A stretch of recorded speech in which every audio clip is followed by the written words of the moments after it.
Hello all.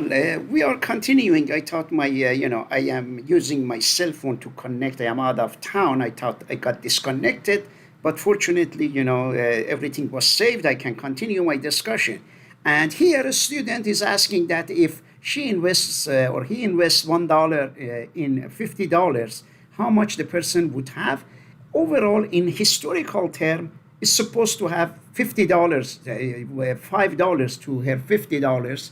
If the market, return is consistent with what it has returned in average. But we know that these 500 stocks don't always go up. Sometimes they go down. Therefore, it fluctuates. Because it fluctuates, one year you might lose, 5% of your $50, but next year you will earn 15% on it. On average, you make 10%.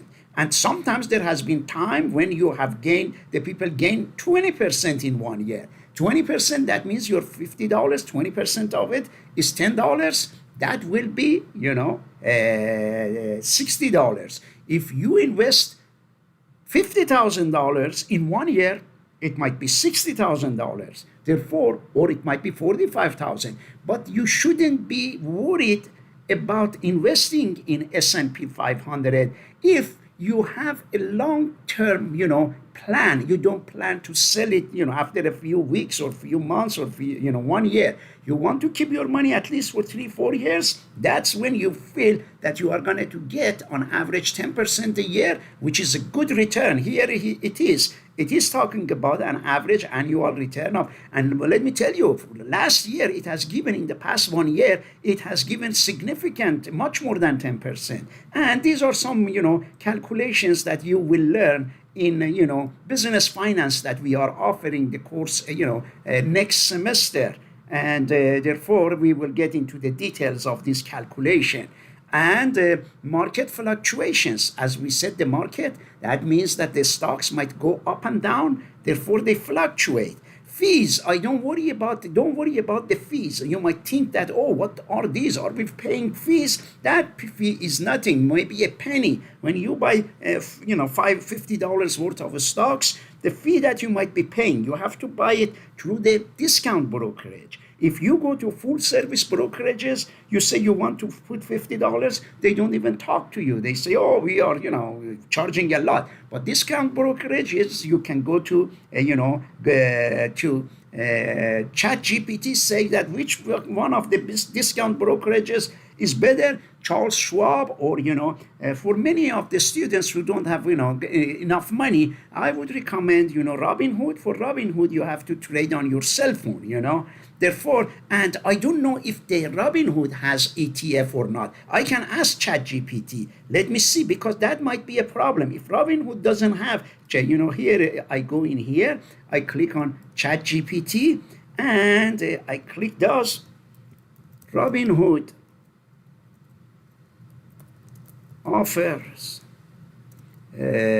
offer ETF, exchange traded funds, such as S&P funds. It's similar, like SPY, for example. We know that it will tell you. Maybe it is not. Yes, Robinhood does offer, Therefore, that's great. It is very good that, you can go there and you don't need to. And also when we say WU, that is Vanguard. That is another company, or IVB. You don't need necessarily to buy. These are the same. This SPY, this is another one, and this is another one. These are all invest in, all invest. I think that it doesn't offer a mutual fund. Does Robinhood offer mutual funds? Maybe not. Let's see. Robinhood currently doesn't offer mutual fund, only ETFs. ETFs are very similar to mutual funds. We will talk about their differences, but therefore, those of you who want, I strongly recommend, some students have shown interest to understand what these are. I don't recommend buying stocks go ahead and put $100. That's not a lot of money. Many of you can afford it, $100, that is almost 5 times you go to McDonald's. That's what we pay for, our food. Therefore, go ahead and open, those of you who want. As I said, I have asked the college to apply for a grant. That way we can give $100. Hopefully the college can get that grant. Next time we teach this course, we give $100 of free money to students to invest and not to worry. That way they see how these funds are, they get used to investment. Very important. The concept of investing is very important. And those who put their money in saving account, it loses its value because of inflation. Therefore, we want you to be familiar with these concepts.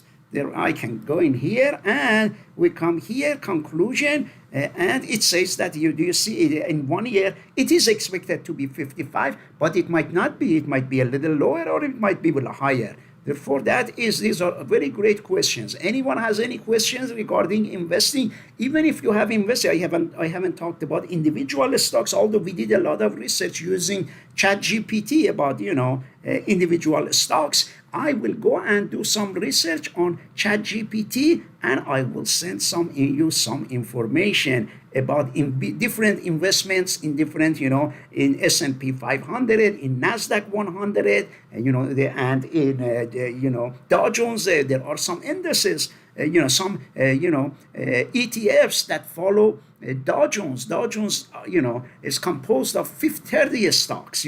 S&P 500 stocks, Dow Jones 30 stocks. The stocks of Dow Jones are major, big, companies. Although those 100 companies are also included in this S&P. S&P is one of the best indicators of what the market is doing because it is much more diversified and it is not just focused. Let's say, when they say Nasdaq or Nasdaq 100, Nasdaq is mainly technology stocks, but S&P 500 is not just focusing on technology. It has different sectors, it is investing in different sectors, and I'll show you the sectors as well, that what we mean in different sectors.